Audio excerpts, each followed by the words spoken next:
Anytime we're late is because Perna's pooping. That's why. Anytime we are late, it's because Brandon Perna is pooping. He's just. I mean, I did this morning, but that's not why we're late. And this can no longer just be a default blame me for being late because of bathroom. Counterpoint. Yes, it can.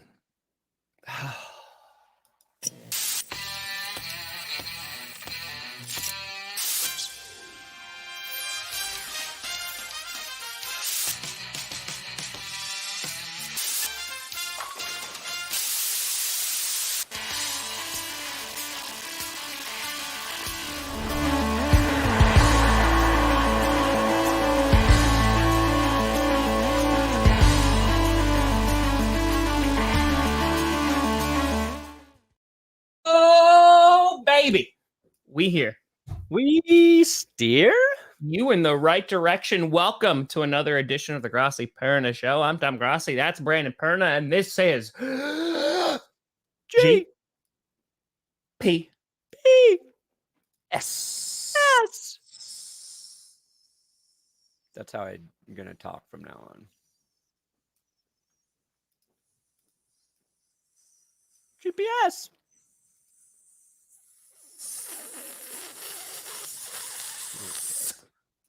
It's a slow leak. Welcome to the worst intro in sports.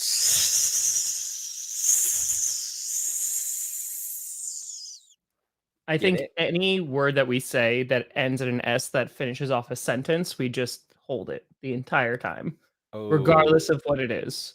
Like, there were no survivors. It's this. It's got to end in S, right? Yeah, it's got to end. It's got to end. Okay. Gotta end. Let's go, baby. Let's go. It's lore week. It's happening. Lore week? It's happening. That's right. It's the premiere of Coach this Saturday, Brandon. The Grossi Posse is a buzzing. It's a buzzing. And oh boy. Oh boy. Just wait. Just wait. We got a lot going on. I feel like I just saw Brandon Perna because I did. Because Brandon Perna, listen, you never know what's going to happen on his Patreon Zoom Hangouts. And he had two special guests. He had this guy, but he also had Cole from how about, I always forget if it's those or them, and I don't want to say it wrong. I think it's those. I even did his intro when I was in KC Chiefs. Yeah. And Johnny Barks. Johnny Barks came through? Yep. Yo, this is BS. He came in just to let me know he was working on my video. I knew he was working on your video. But so yeah, join Brandon Perna's Patreon. Because you never know who's going to show up. Yeah, we did the hangout last night. It was a lot of fun. I woke up with a little bit of a whiskey headache, and that's called a hangover. Don't try to make it cute. I call it a whiskey headache. Don't try to make it cute. Which, by the way, he drinks with y'all. But when I ask on stream and we're in the dark of the night, Eva will find her. We're in the dark of the night streaming. It's like, oh, but no, okay, I see how it is. All right, it's apparently we're just gonna get lit on Brandon Perna's Patreon Hangouts. Yeah, whiskey headache. That's called a hangover. Actually, I also worked out with former NFL player Derek Wolfe yesterday, and I think part of my headache was from some of that. I know. I got a lump on my neck from doing squats. Is that how squats work? They're supposed to mess up your neck. It's because the bar kept hitting the neck. My bar, I think it dug into my spine. I got a lump on my spine now. That doesn't sound good. That doesn't sound good at all. We have actually a lot to talk about today. There's a ton. Yeah, that was an Anastasia reference. Let's start off with all the holdouts and all that great stuff. We definitely have to do all that. And then we'll get into the main source, which is going to actually, I want everybody to test something for us. I did see this. I did. It's weird. Have you seen it yet, Brandon? Alex Rodriguez in a Jets uniform? Yeah, it's really strange. I'm like, I thought you played baseball. And he said, nope. And I said, oh. It's true. To me, it looks the same. He looks just like a Packer. It's green. I see no real difference. Here we go. I'll share it with the class. Boom. Look at that. Yeah, that looks, I mean, it looks like the Packers just changed their yellow to white. No. That doesn't look weird at all to me. Lower the bar Looks like down on he your should have shoulder. been a Jet his whole career. You're a Jet your whole career. I want somebody to test our QR code for Underdog. See if it works. Does it work? I resized it. I framed it to the corner. It works. It works. Oh, yeah, baby. It just takes you to a photo of Tom. Tomception. Whoa. I'm gonna do the show like this. What kind of effect is this? Suck it, Christopher Nolan. Got it. Nailed it. Anyway. I can do it too. Hold on, can we do this whole show? Okay, hold on. We Do can the whole show like this. We can do the whole show. So, Brandon, let's talk about some of the holdouts right now before we get to running back things. Zach Martin saw that he was a 99 overall on Madden and was like, well, I want to get paid then. And is now, apparently there are talks about him sitting out for camp until he gets a new contract. Because I think he's like $7 million below, like the next highest offensive guard. So, oh, wow. Yeah. The Cowboys need Zach Martin. This is like an effect you would see for a mid 2000s music video or a Wes Anderson film. Is my eye okay? Zach Martin. Didn't he also get a 99 for Madden? Tom? See, the problem is, Brandon, is I don't actually know if you're kidding or you're being dead serious, because it could go either way. So by that, he should be getting $99 million for this season, right? Yes, that's what we agreed problem upon. Solved. Our idea in the last episode. No, but Brandon, I don't know if you meant that because you actually didn't hear me say that exact thing, or if like, I don't know. Was I listening to Tom? Let us know in the comments. You didn't even enunciate the S. Thank you. Anyway, so yeah, that would be horrific for the Cowboys, in which their offensive line, not as good as it once was. They need Zach Martin. They need him there. And I know they're working on multiple contract extensions, of course, CeeDee Lamb being one of them, not Tony Pollard, who we'll talk about in a moment, but Zach Martin is a guy that they need 1,000,000%. Do you think Jerry Jones doesn't want the Cowboys line to be too good? Because the last time it was elite, he accidentally paid Ezekiel Elliott $1 billion. He's like, let's keep this line average so I know how much to pay my running backs. On Jerry Jones! It might. Yep.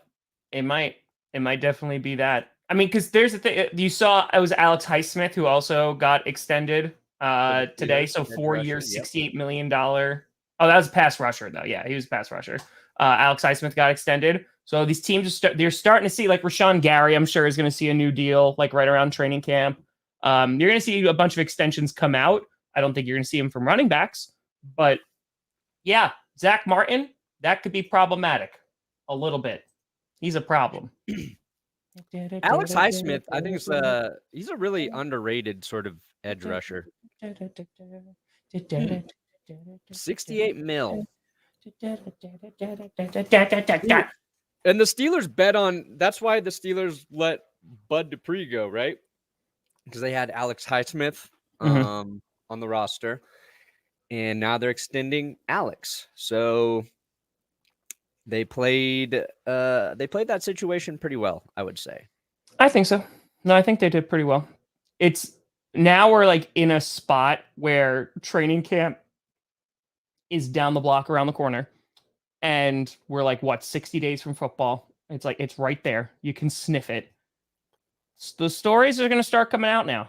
Oh, holy shit. Alex Highsmith had 14 and a half sacks last season. Yeah, bro, he killed. I just said like he's Oh, yes. underrated. No, he is. Yes. People should know who Alex Highsmith is. Bro. Yeah, the stuff that going over on Northwestern, no good. And that made like national media too. Oh, like the Yeah. hazing shit? Yeah, that ain't no good. That ain't no good.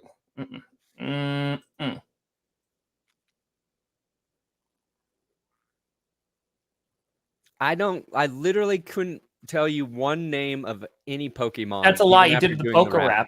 You did the poker rap. I know Pikachu. There you go. Looks like you knew one. So already But lies. I knew that beforehand. I knew Pikachu. Okay, I do not Squirtle. That's two. But that's a Squirtle is a genre in film. Oh, what you used to edit? Adult film. Well, I mean, but Brandon, you love Pokemon. No, I do not. Then why does your description say in the chat, let me know what your favorite Pokemon is because you love Pokemon? Because just about every day for the past week, I've been editing your description in some way, shape, or form just to see, if people see. And I thought it was good that people are reading the description because in the description is where you find things. God damn it. Oh, let's see what I was able to do. So today was an easy one. So today I said, please tell me your favorite Pokemon in the chat. I love Pokemon, which we all know that Brandon Perma loves Pokemon, obviously. Perma, huh? Also, yeah, Perma. By the way, congratulations, Mr. Real Reason these NFL players still free agents. 358,000 views. Hell yeah, Brandon. Freaking crush it. Let's go. Videos popped. Yeah, videos are popping. All right, Titans Super Bowl contenders. Did I put anything in this one? Oh, yeah. So that one, I wrote this past Thursday. I may have pushed out a fart and it was a little more. That was in the Titans. That was in the other GPS one. Cool. And then the one for wide receiver. Did I do anything with that one? I don't think I did anything with that one. But yeah. So don't worry. There's just like little Easter eggs that come in. So I have no clue who Amoongus is. It's true. Is that a deity? What? Was Amoongus in Catholicism? Don't know. I don't know. All right, Brandon. Do we want to get into the main story, or do you want to talk a little bit about the dog that's under first? Ooh. Because not only are there little Easter eggs in the you know what? Let me join. I only have like 2 drafts left. Let me join. Better pop in, Tommy. I got you. Yes, we are going to talk about this, Justin. I have so much to say about this running back conversation. We're going to rock. Like this is just going to take like the whole episode. We're going to be done in 5 minutes. But yeah, no, we're going to do it. We're going to do it. We're going to do it. Whoa! Boom. Look, we got a QR code and a disclaimer. Meow. This is a perfect placement too. Because it goes right over our faces now. What if we just do a whole stream like this? It's just, I think some people might prefer it. How much would Underdog give us if we just did the whole stream like this? Yeah, I think this works. I think this works out great. 1, 2, 3. There's 4 places to do Underdog on that screen right now. Got the disclaimer. I put 2. Oh, we're full there. Okay, so we already filled. Are you full already? I literally just gave me an error. I couldn't. Son of a. Okay, so we filled the $10 draft. I also in my description I've got a link to a private $25 draft, so a little bit higher stakes. There's 7 spots left, but it's only in my video, so you got to go to my stream to get that link. So we got 7 spots left there. Let me get Fine. No, there we go. Fine. Share screen. What are we doing? Sharing is caring. It could be fun. Is this the one I want? Oh my god. We honestly should make Perna play like an old school Pokemon Game Boy game. He would be so not playing miserable. Pokemon. That would be so, oh my god, you'd be so miserable. Or we make you play Pokemon Go. That one he doesn't need to buy any equipment for. He just plays Pokemon Go. Oh my god. All right. So this is the draft we just filled here. $10 draft. Yeah, I missed it already. Best ball, slow draft. So we got, oh yeah. Where am I picking? You're not. Coming up soon. But then there's this one. There's spots left here, $25 draft. Underdog Fantasy. You use our code GPS when you sign up. They'll match your first deposit up to $100. Like I've been saying, some of the coolest things to do. Best Ball Mania for the big prizes. Your $15 million here.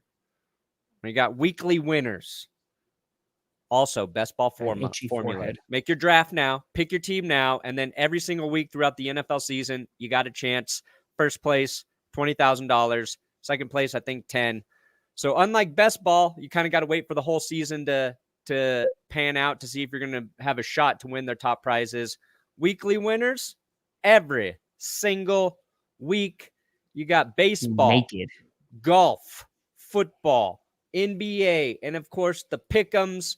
Can't play them here in Colorado, but if you live in a state like Tom, you can do it. I can. I'll be getting there. I'll have NFL season pick'ems soon. Ooh, tennis, higher or lower in the pick'ems. So link in the description.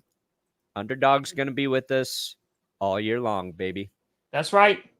Woof, woof. I honestly don't think he would. I don't know if Perna would play Pokemon for charity. For charity? I don't know if he would. You might just be like, I don't know if I like those kids that much. That'd be tough. I don't know. All right, Brandon, are you ready? Because I legit want to have a full-blown conversation about running backs. Yeah, let's talk about running backs because we started to talk about this on Monday. Yes. But we had to wait to see if, Saquon or Josh Jacobs got extended. Basically, where we're at right now, Tony Pollard, Josh Jacobs, Saquon Barkley, they all got slapped with a franchise tag, lowered their market value, and none of them are happy because that's what they got to play. They got to take it or not play, basically what they're trying to decide right now. Other running backs are kind of speaking up about how unfair the running back market is. Austin Eckler, he was not happy. He was threatening to hold out. The Chargers gave him a little bit more money. He's going to play this year. And so now, over the last 48 hours, the conversation about NFL running backs in the NFL sphere, the Twitter world, has been kind of blowing up if you're paying attention. Everybody's talking about how little they're getting paid. Running backs are getting offended. Like Matt Miller, I think he tweeted something about draft a running back, play a running back. I don't know why that was so offensive, but he was the guy. NFL running backs were like, no, fuck this narrative. We want to get paid. So now we're going to talk about how the NFL is slowly, painfully murdering NFL running backs' chances to make money. Is that a good summary to get us into it, Tom? Yeah, no, I think that follows it. But I also kind of want to talk about how we got to this point and then what could be done. Because as we've talked about for just about every single position, the NFL is very cyclical, right? Yeah. In which you used to have these big bruising backs in which it was just the bus, hand the ball off and just destroy. And they used to do that and just run it up the gut and do all that stuff. So what they did is they got these big linemen, they got these big linebackers to come in to make those hits. Then what you saw over the years, you saw the faster guys who have a little bit more twitch, right? Who can run to the outside and use their speed. So because of that, those linebackers, they got leaner, they got faster. And then they said, okay, well, now we use a Derrick Henry again, who can just bruise them again because now these guys are super small. And it just goes over and over and over again. But this latest iteration of what is happening with running backs is that teams are just seeing them as super disposable. And we've been seeing this throughout the years. There have been these little indicators Todd Gurley, going back to that, right? Todd Gurley was dominant. He was so freaking good. They give him a big old contract and then his arthritic knee, it acts up and it serves as kind of a warning sign of, oh, all right. Everybody talks about how the Super Bowl winners, they don't have a true RB1 that they're paying a ton of money to. It's all about the quarterback, or it's all about like the edge. Like those are like the two premium spots. And of course, like offensive line, like left tackle's on there. But it just seems throughout the years, there's been this devaluing of the running back position. And you saw this with even fullbacks, right? Fullbacks used to be very prevalent in the NFL, especially back in the day. And then like slowly they kind of got weaned off. And like every now and then, you hear about like Juszczyk, right? Like over in San Fran, like there's other guys who kind of like, oh yeah, they're still using a fullback every now and then. But now it's gotten to the point where you draft a running back, and as long as you have like a decent O-line, they're like, well, we don't care. We draft them in the first round. We're going to pay them for 5 years, and they're on that rookie deal, and then they're done. Or we're just going to get somebody in the later rounds, and hopefully it works out, spend 2 or 3 draft picks on it in the later rounds. And if one of them is serviceable, cool. Because there's just not too many teams that are utilizing the run game as their primary method of moving the football. Yeah, it's like they're just moving pieces, and I feel like NFL teams are just playing checkers with them, basically. Mm-hmm. And the Eagles are kind of a great example of that. They let Miles Sanders go. Yep. Guy they drafted. Guys started to perform well. And then they pick up Rashad Penny for cheap. A running back who, when healthy, is just insanely talented, right? But injury issues have been the concern, and that's why it's going to be hard for a team to say, yes, I'm going to put money into his contract. They also make a move for DeAndre Swift, another very talented back when healthy. So they basically hedged their bets on 2 very affordable but ultra talented running backs to rotate within their rushing attack, which also has Jalen Hurts. And that's the other thing, like quarterbacks running more eats into what you need from your running back. Like if you've got a mobile QB and, you can say run 10 passing plays in a game that can also be a run by the quarterback. Yeah. Like it's not just an effective strategy for your offense. You're getting production on the ground via your quarterback. So there's like a couple things happening there, but like I don't think we'll ever see like Philadelphia, one of the best rushing teams in the league, pay premium money for a running back. Yeah. Then that's just like, that's a bizarre situation to be in if you're a back. Like, I would love to go play in Philly where they run the piss out of the ball, but they're not going to pay me and they're going to use a stable of guys. But that's the thing. I don't think anybody's really going to do that. Like, I'm very curious. And again, we're talking about how being cyclical, and it's, I want to talk about, legitimately want to get your opinion on how we get back, right? Like, how do you like bring back this position? And I think eventually you're going to see it return to the point where it's, oh, well, teams aren't really going to be stacking the box a ton. So like you go and you get like that one of a kind difference maker at running back, and you'll be able to win more. The problem is if this like we talk about the Buffalo Bills, like the Bills are this perfect team to exemplify what's going on here. The Bills, they have a bunch of running backs on their roster. The names are not the problem. It's that dedication to the run is not really there because they feel like they don't need to. Their offensive line is serviceable. It's not amazing, but they really should upgrade it. But they just don't feel like they need to run the ball a lot. The Chiefs, they went out and got a first-round running back. And look how that worked out. Got replaced with 7th-rounder Isaiah Pacheco. And they're like, okay, he could just run it whenever we want. Even the 49ers, I know they make the big splashy trade to get CMC, but like Elijah Mitchell, Deebo Samuel, they'll use him as a running back. And the only reason they're paying Deebo is because he's like a wide receiver. So like they're utilizing an entire system that's based off running the ball, but they don't need one guy to kind of carry the weight. Because when Elijah Mitchell's hurt, they bring somebody else in. CMC is obviously a phenomenal player, but they're also not like paying an insane amount of money for him.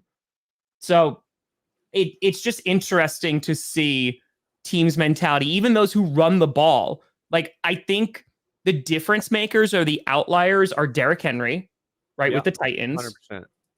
Nick Chubb, I could argue, like, he's like the difference maker in which like, okay, like he is like one of, if not the best running back. And then after that, like, I don't know, like if there's a running back out there that is not, I don't want to say super disposable in the team's eyes. Yeah, I think Derrick Henry is even an outlier amongst all those running backs, because you say the Tennessee Titans offense doesn't work without Derrick Henry. Correct. Right? Like he is a part of the way they win. He is the driving force behind the way they win. Whereas accurate. The other running games, it feels like they are there to complement what the quarterback does.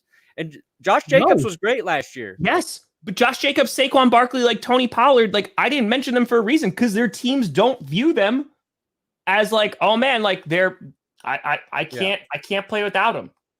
And you know, Derrick Henry's done it for several years, right? That's like Josh Jacobs had essentially like a breakout season last year. He's had some very good seasons before, but the Raiders were not good. And nobody was like, the Raiders are winning just because of Josh Jacobs. And I think Derrick Henry's the only guy you could say that about. Nick Chubb is the most, like, I feel like complete and talented back. But even the Browns were also utilizing the last few years like Kareem Hunt in the mix with him. And that was one guy that, you know, they're going to probably invest in. And did Chubb got extended, right? What's his contract? Yeah, he got a big contract a few years ago. Yeah. But they had Kareem Hunt on the cheap, and they never intended to pay him. And he tried to get more money, and they're just like, no. See, and now he's free agent. But so like Luke brings some good points. Like you have to be the reason they win games. There are teams right now that do not pay their running backs who win them games. Josh Jacobs legitimately won the Raiders games last year, right? He had that walk-off, was against Seattle in like OT, where he literally just like ran it. It was like, all right, like I'm going to end the game now. Like Josh Jacobs won games for them last year, and then he's still not getting paid. Yeah. So that's the argument. You saw a lot, and this is what you saw. It was yesterday, 2 days ago. It was 2 days ago, I think. You saw like big time running backs going on Twitter. You saw CMC, Derrick Henry, Jonathan Taylor kind of speaking out against this and was just like, this is ridiculous. Like, we're good football players. Like, we matter to football teams. And it just seems like there is a complete neglect of the position right now because they're all seen as expendable. Yeah. And I don't know how you fix that. Wait, is that true? Yay! I don't. So because his rookie deal, because he was a top 10. Bijan Robinson contract. Let's see. So he's got a 4-year, $21.9 mil contract. He's got that big old signing bonus. Got all that great stuff. So he's like, let's see. He's making a just for that. Well, I mean, like I saw that other thing about kickers, right? Like that their average is like more in 2023 than running backs. Yeah. Which is wild. Like that's crazy. But yeah, I mean, it's so talking about trying. First of all, do you agree with this? Like, because like there is that side too. Because I'm always like pro player, like go out, get money, get paid, all that great stuff. Do you think the league, because this has to do with like Lamar, for example, like that whole thing with Lamar Jackson, like nobody was bidding on Lamar and it was kind of this weird thing. I feel like a lot of teams in the league are just like, yeah, we're just not going to value running backs. I mean, you look at even Joe Mixon, right? Like took a little bit of a pay cut. You see Aaron Jones, he took a pay cut to stay with the Packers. So that's tough. Like that's, and Saquon, by the way, speaking of like, you need to win, Saquon was like the Giants' entire offense last year. So don't like come in here and be like, oh, no. Like they need to win them games. Saquon was another one who won the Giants games. The Giants do not make the playoffs last year without Saquon Barkley. Yeah, it was his best year since his rookie season, right? And so the Giants have had him for all 5 years. And now they're essentially saying, like, we don't think, and they offered him money. Like, they value him, but not to the point that he thinks he should be valued. And they got through the 5th year. It's why you take guys in the first round, is to get that extra year before you have to make that decision. But he had, 2020 and 2021, 2 seasons where, he had the knee injury. He's coming back from the injury. So 3 out of 5 seasons, he's been, there the full time, been healthy. And you could argue, like, Saquon Barkley got Daniel Jones paid. You know what I mean? Yeah. And Daniel Jones played much better because, one, new coach, Brian Dable, have an offense that goes towards your strengths. Dan Jones ran the piss out of the football as well. Yeah, how many rushing yards did Dan Jones have last year? Like, feel like it was a lot. But the reason Daniel Jones and the Giants were winning games, snuck into the playoffs, was because Saquon Barkley was who he was as a rookie. Yeah. And it just happened to happen during that 5th year. And now he's like, pay me. And the Giants are like, take this much less than what you really want. He's like, no. Why? It gets to a point where you look at, appreciate you, Scott. You get to a point where football players' careers are already super small, right? Like it's super short, in which there's only so many years that they can play. You see outliers, of course, like quarterbacks, but it's kind of a general consensus. Once you hit the age of 30, you're a dinosaur, get out of the game for a lot of positions. And again, you'll have like guys who play like into their 30s. You have guys who will play late into their 30s, like certain quarterbacks, etc. Running backs are even smaller, right? Average is less than 3 years for a career. And you look at rookie deals, those are minimum 4 years and at most 5. So it gets to a point where the teams are just looking at this practically, even though it's very not friendly, especially to running backs, where it's like, okay, well, we never need to give them a contract because it's just their rookie deal. If they surpass the average, we're not going to be the ones paying for them, because year 4 or year 5, we'll just draft another running back and we'll do it again. So like that's been kind of the way that teams have been operating. And so you've been seeing this devaluing of the position. Meanwhile, there's other positional groups on offense that have been going up. Look at the wide receiver market, which exploded. This franchise, like this free agency, like really wasn't so great because it was just not, like there weren't any like really big names. But you look at the year before, and it's insane. So those are going up. Offenses are getting more expensive because, of course, like QB, you're paying them, and wide receivers, you're paying those guys too. So running backs are kind of being left off that list. Yeah. There's a link to one in my video. Oh. But yeah, so the Giants are like the Cowboys a little bit. They're paying off old debts. Yeah. As well. And so every team's situation for cap is going to be different. You got to think about that, right?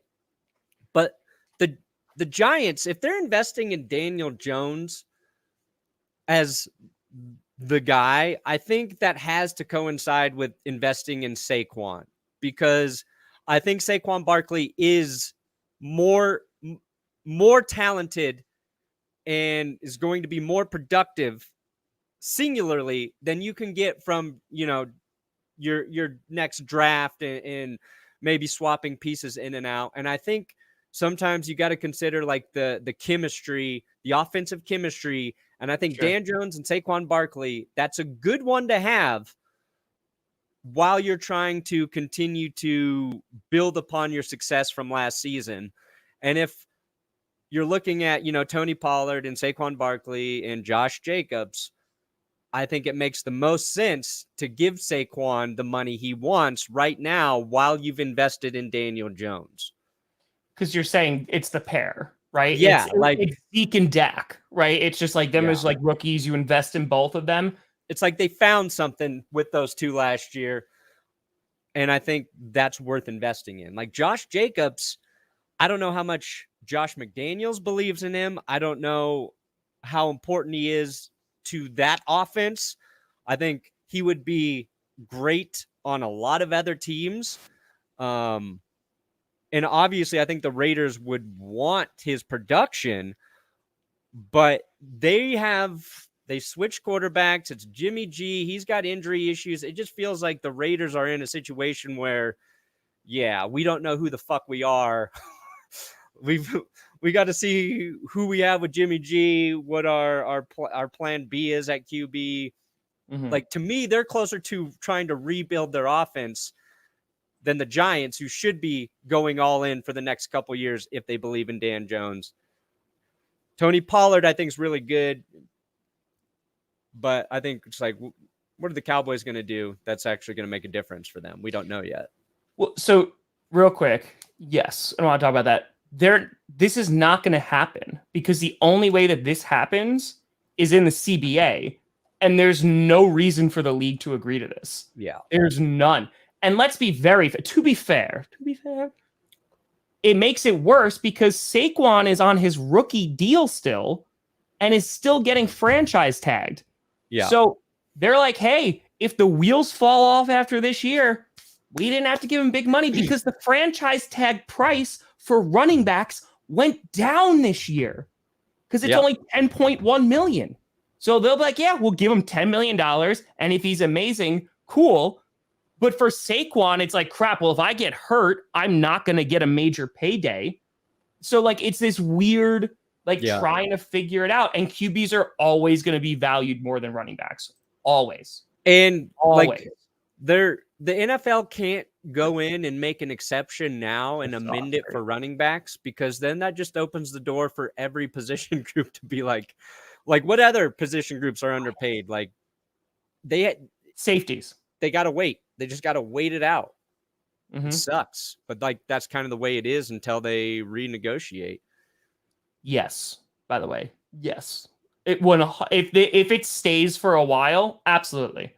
But that's never going to happen because the league is never going to be incentivized to do that because it's so pro player.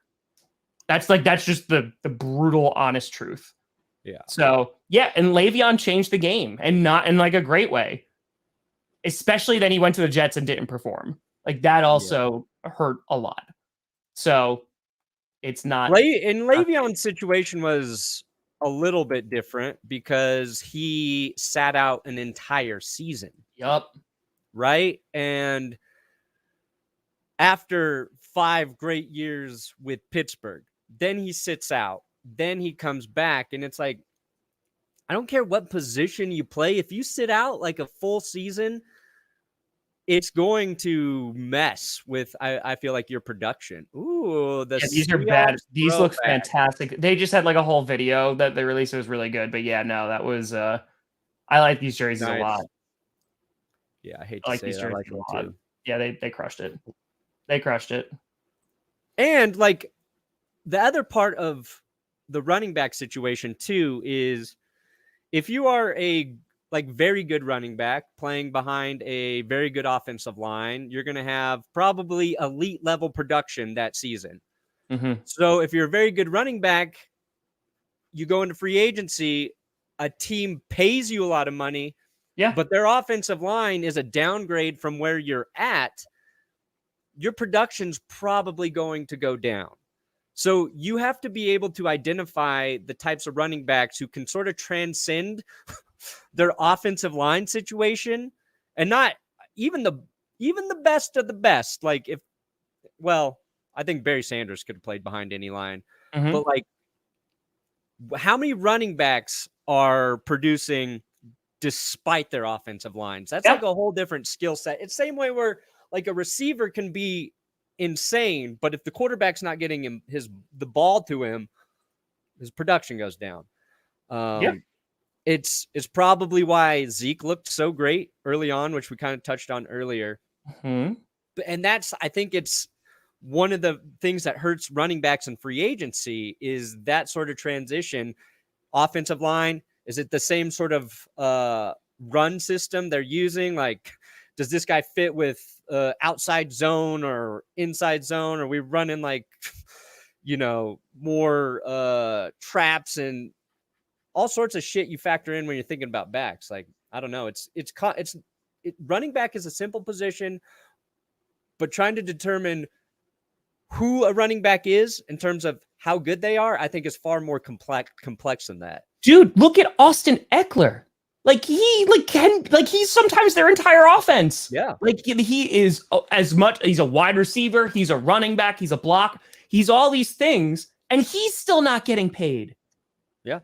That's what I'm saying. It's not just like, oh, go out there and do more running backs. It's like, no, we'll keep you. If we draft you and you're good for 4 to 5 years, we're done. Because then we're going to draft the next guy and the next guy. And it's tough. He was so good, but he played behind. It was the perfect situation. He wouldn't have had the same career, I think, in a different offense. Terrell Davis. I don't think so. That was the perfect marriage. I just think it's difficult to kind of, because it's that wide receiver argument, but there's some wide receivers that transcend. We all know Scary Terry's really good. Yeah. Right? Scary Terry's really good, and he does not have a good quarterback throwing to him. Right? Yeah.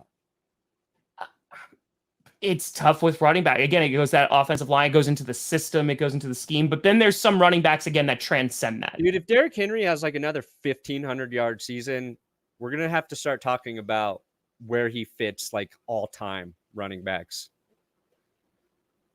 Top 10 all-time? Top I think 8 he's all-time? I think you're already starting to have that conversation just because he is that offense. And I said this when he got re-signed and he got that contract extension. I was like, he's getting underpaid. For what he means to the team, he's getting underpaid, but they don't look at it like that. They look at it as the positional group and being okay, how much he's going to be valued. So and Austin Eckler did get his shot because Melvin Gordon wanted more money. And Melvin Gordon is an interesting example because he was, I think, a very talented running back, but he had a huge problem that never got better. It was called fumbling.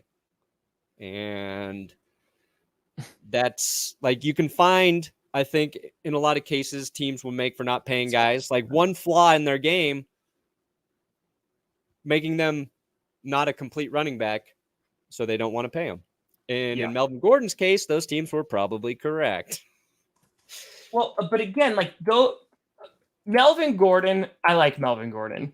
He's never he does not in that upper echelon of the Derrick Henrys, the Nick Chubbs. No. He's just not there, right? No. So I'm talking about the guys who have earned it, who have proven the narrative of, well, you just got to do more. Oh, they're a dime a dozen. There are guys in this league right now that have proven that narrative wrong, and they're still not getting major paydays. All right, here we go. Thank you. That's the one that was sent. Yes. Thank you for sending that, Killer Ween. Yeah, okay. So total cash $13 million this season. It's because of the signing bonus, yeah. Right. And that's his contract then is front loaded. So he's gonna, he'll make less next year and the next 4 or 5 years or whatever. So he's going to be in the same situation probably if he's as good as, Atlanta believes he is, and as good as a lot of smart NFL people think he is. He's going to be in the exact same situation that Saquon Barkley's in right now. First round guy. They don't have to pay him 4 years from now. Mm-hmm. So you better invest that money and hope it starts quadrupling at this point, because the chances the Falcons or anybody else paying him is low. Mm-hmm. Yeah, I mean, so again, tell that to a Derrick Henry. I think it's tough. I don't think you can. And it's the devaluing while also utilizing them to sometimes save the team. Like, it's like, oh yeah, the Saquons, the Nick Chubbs, the freaking Josh Jacobs of last year, the Derrick Henrys. It's just, you can't say they're useless and then they're your entire offense. Yeah. And again, it's not everybody's entire offense, but it could be like the run game as a total. And talking about how this changes and evolves over time is going to be tough. Like that, it's going to be, I think, a good amount of time until this changes. Because I truly, the way that if we're going like really long term, I think what you'll see is that less folks will decide to be running backs when going through the system and go, wait a minute, I'm getting my ass kicked every single time I touch the ball, or every time I'm just there because I'm blocking. I don't want to be a running back. I'll go try to be a tight end. I'll go try to like do a different positional group. And like there will be a rarity. I'm talking long term. Yeah, it would, but like that it would take a while. That like depends on that's body type though, right? Like if you're 5'10" and 190 pounds, like your only other option outside of running back is like you better be an amazing slot receiver, right? Or safety. Like, but that's what I'm saying. Like, there will be decisions that will be made at some point where if you're looking at this, right, it's like going in and being like, all right, I want to get a history major, right? And that's it. This is something I had to deal with going to school. I want to do a history, like be a history major. Well, I'm not going to get paid a lot of money, so maybe I should just do teaching instead. You know what I mean? Like those kind of decisions made for football, because otherwise, like, why are you going to do it? Yeah. I mean, I think there's maybe a possibility of that, but I don't think, when you're 15, 16 years old, starting to get really good athletically, and you are a running back, I don't think you're looking that far. Maybe when you get into college, you're like, okay, I don't feel like guys are thinking about what are the contracts these people are making. It's more like, I'm really good at running the football. This is my best chance to get to the NFL or to, the pro level. But you also I don't think it'll change maybe there's a few less people doing it, but there will always be like an endless pool NFL teams have to pick for running backs. Disagree. Like I think quarterbacks, right? That's a wholly different conversation and different level, and I'm not trying to conflate the two. But like, there's not a surplus of amazing free agents that are quarterbacks right now, right? Because that skill set is so freaking high. I think the skill set to be a running back is still very high. And like the body type that you mentioned and the grind and the brutality of that position, I think if you have people who go, you know what, I'm in college, like I'm a freshman in college, I'm going to go try a different position and like try to get really good at that. Because I think, like, what is the point then of saying, yeah, I'm going to go do this and like not get paid any money and I'm going to be done in 4 years and then I'm going to wander around? Because like, dude, you and I have talked about this. Look at the free agents right now for running back. Like Dalvin Cook is a good freaking player. Look at the guys who just got slapped with the franchise tag and they're going to be free agents next year unless something radically changes, which is not going to in a year. I'm saying like these guys have such a skill set that other running backs don't have. It's more than just like hand them the ball and they run forward for 3 yards. Yeah. And they're still not I getting understand that, but I think it's more of an issue once you've already made it into the NFL. Absolutely. Yeah, that one you can't change. Yeah, that one. Right? Like, yes. It's getting to become a running back and say making the average is $1.8 million per year. Mm-hmm. That is going to be plenty enticing for anyone. Like they're making little money in NFL terms, but like in real world terms, it's the same way where we're still kind of wondering about like how long-term concussion and CTE and all of that stuff affects the pool. And I don't think it has yet. Maybe it's at the younger level, less kids are playing. And maybe less high school kids are playing, but I still think there's enough out there. It's feeding the system, and I don't think we've seen any sort of drop off from that. And to me, that would be a bigger concern moving forward than, the pay scale of the position. I think you're going to start to see if this thing continue. Perfect. Thanks, Rachel. If this thing continues for a while, like let's just say it lasts a decade, right? You see a decade, you see Bijan Robinson get that and then not get like a major deal, or, floats around as a free agent and is still good. You see this go on for like the next 10 years. I think you're going to start to see a shift in the amount of people that decide to play that position. I think you're going to start to see a shift. Like, I think you're going to see more people just go, okay. And like, there will be guys who will still jump on that opportunity, right? Because $1.8 million is an insane amount of money, like in real world money. But in terms of the cost of it, if you are going to, risk your body, destroy it, have like walking problems later, if you're already in a violent sport, I think you might see some people shift over and go, yeah, I don't know if I want to be in this part of the violent sport. Let me go and try and do this position instead. We did already, Robbie. They look good. Already did. Straight fire. Yeah, they are nice. They are, how you say, sex. Because, like, okay, let's take this one real quick. Tell me how this career is likely to go. I'm just gonna pull it up right now. Let's just see. Ooh. Let's just see right now. Okay.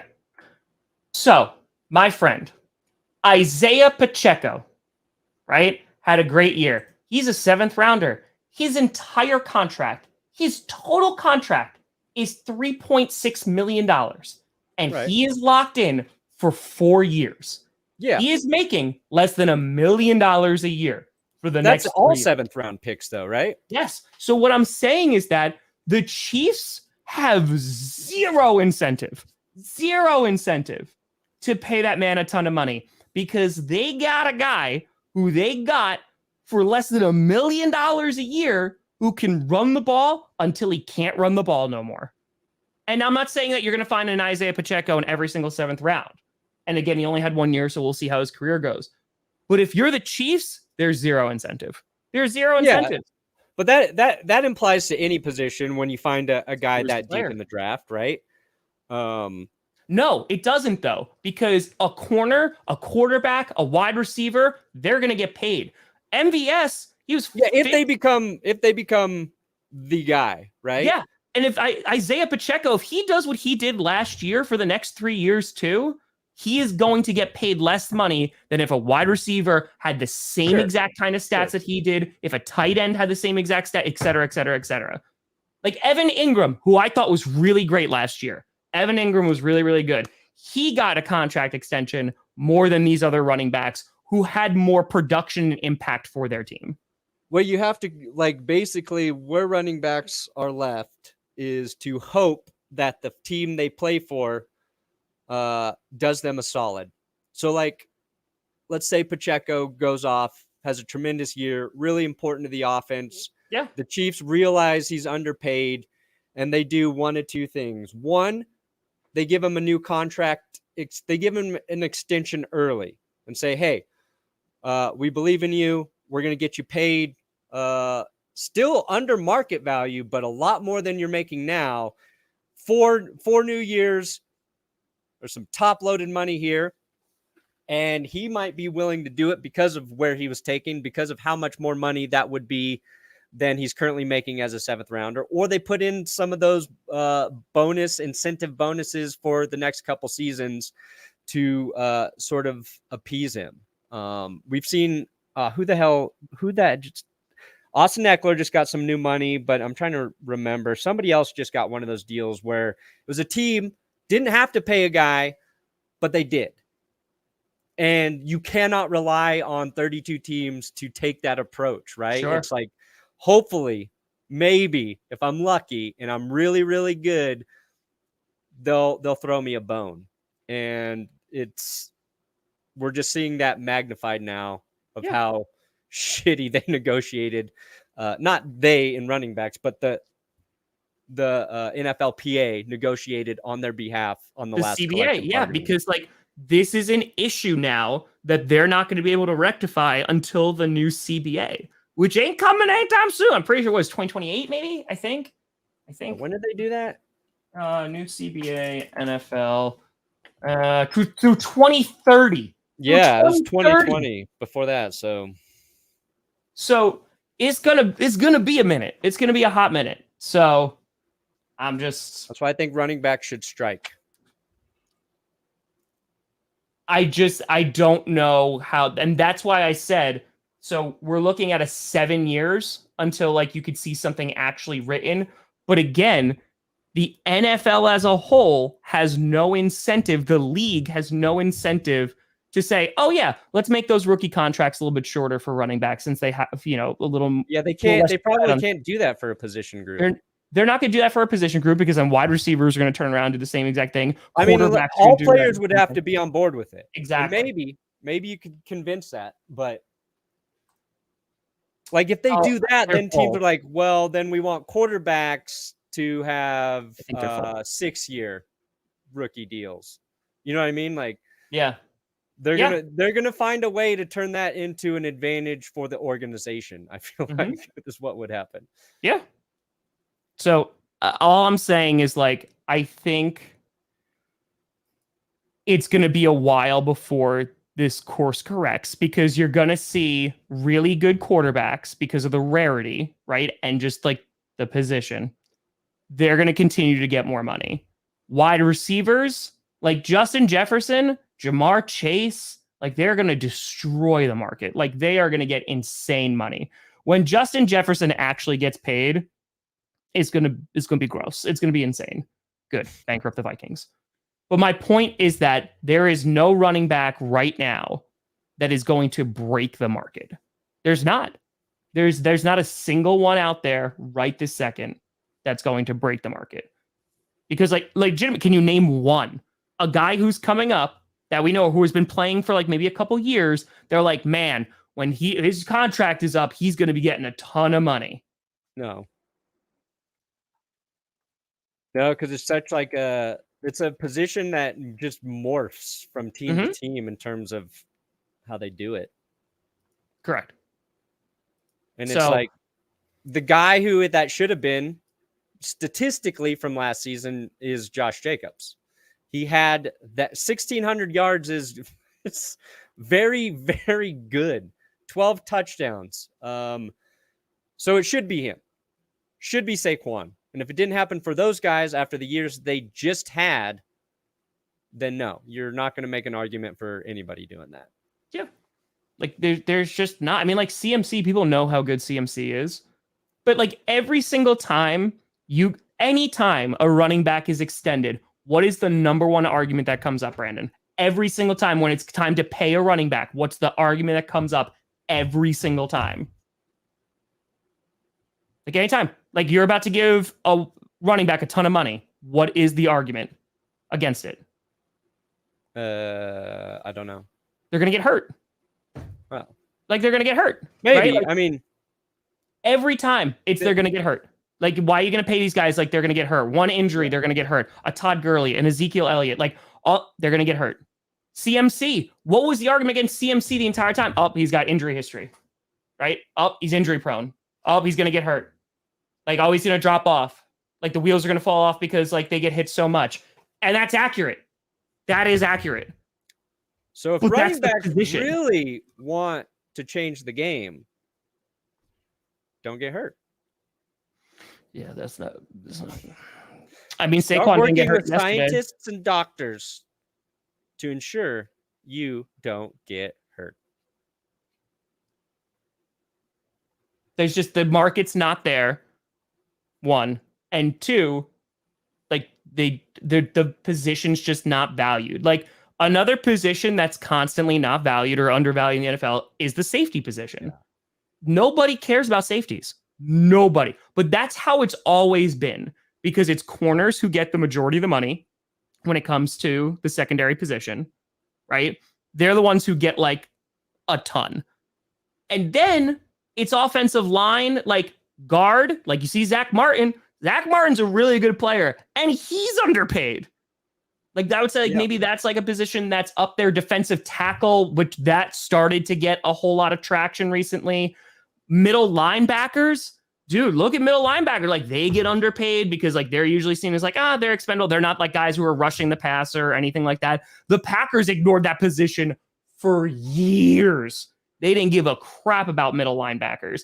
Blake Martinez, who I always liked, never like lived up to that potential, went to the Giants, is making more money now selling Pokemon cards than he is freaking playing in the NFL. Crime. That's a crime, Blake. Crime. Like, but that's the real life, that there's always going to be positions that are undervalued, like safety, like middle linebacker. And every now and then there'll be like one really good one and they'll make a lot of money and it might like raise the floor a little bit. But running backs, they had it a few years ago, about like, within like 10 years, they had the Todd Gurleys, they had the Zeke Elliott's, in which like their money was coming out. And now it's hit a point where in that position, which you can argue is the most brutal position in football in terms of the punishment your body takes, that they're at an all-time low. What running backs need to do is they need their example. And that is, if Carson Wentz can make $100 million, so should I. Exactly. They need that on a poster. And I think part of it too is it's having the ability to make real money not count against a team's salary cap is how the NFL kind of has to do it to make it work for a team and the player. But then that is an advantage to teams that are cash rich. You know what I mean? Teams that can afford to do that versus other teams. But it's like if a running back could make a fair amount of money and then have a shit ton in incentives they can earn every year, I think a lot of guys, compared to what it is right now, would be okay with that. But who knows? So that's a great question, right? Because you look at the Todd Gurleys, you look at the Ezekiel Elliott's, right, who got paid tons of money, and then they're like, oh man, we need to like correct this market. I think it's both. The problem is it was such a harsh correction that the guys who should be getting paid, the guys who stand out, they're not even getting fairly compensated. Yeah. That's what it's you not don't just see that with other positions. They're all being grouped together and being like, oh no, like they're all going to be underpaid. That's the argument. Like that's the problem that we're talking about now. So yeah, I mean, but after that, like after this contract, Nick Chubb's done. Like he's not going to get that kind of money ever again. Like ever. Nick Chubb had 300 attempts last year, which is third most in the league. And again, it's funny when you say that, they're a rushing team, the 49ers, the Eagles, right? The Bears last year, a lot of it because it was Justin Fields. There are the Titans. I just disagree with that. He's been top 10 in attempts the last 2 seasons. And he was splitting carries. Yeah, maybe it was that one. Maybe 2020 would be a good example for him. But the last 2 years, he's carried the ball. It's just gotten to a point where even the high-end players, where we all know, like we know how good a Nick Chubb, a Derrick Henry, like we know how good they are, and they're not going to they're never going to see that kind of money again. And again, I know they're a little bit older now, but it's now going to impact those guys where it's like 5-10 years ago, they would have gotten that money. They're not going to get it anymore. Yeah. NFL teams should just start drafting children to play running back. Not while a child, but they have the rights to them. So no matter, even if they change positions through high school or college, running back. But I turned out to be 6'8" and 300 pounds. You're a running back. Okay. Running back now. That's it. I think we did it though. Yeah. I think we did it. We talked run back. Run it back. Prana, what do you got coming out today, buddy? Well, I'm trying to get this workout I did with Derek Wolfe put together. So if I can finish that, it'll be me working out with an NFL player. Oh, it's coming out today? Yeah, hopefully. Nice. What do you got? There's so many. I have so much work I need to do. I don't know if I'm putting something out today because I'm going to be doing coach. But yeah, no. If there's something that's going to come out, it's either going to be a quick video or a skit or something. I don't know yet. But I have like 8 videos that I need. Actually, that's a lie. I have 11 videos that I need to do. But I'm behind right now. Ty's behind. So that is a lot. That is a lot. I'll get there. But folks, we appreciate you. Thanks so much for watching. We'll be back on today's Wednesday, Friday. That's the one. That's the one. It should be logged in. Like when you're logged in, it sends you to the Play Store. Then you hit play, and then it takes you to where you got to take it. I have an Android too, and that's what always happens. It takes you to the Google Play Store. You hit play, and then it takes you to the draft. That's interesting. That's how it does it for Android. But folks, thank you so much for watching. I'm Tom Grossi. That's Brandon Perna. This is GPS, and you have been navigated. Dang right, hand butt. Destination, Swoleville, Yoketown.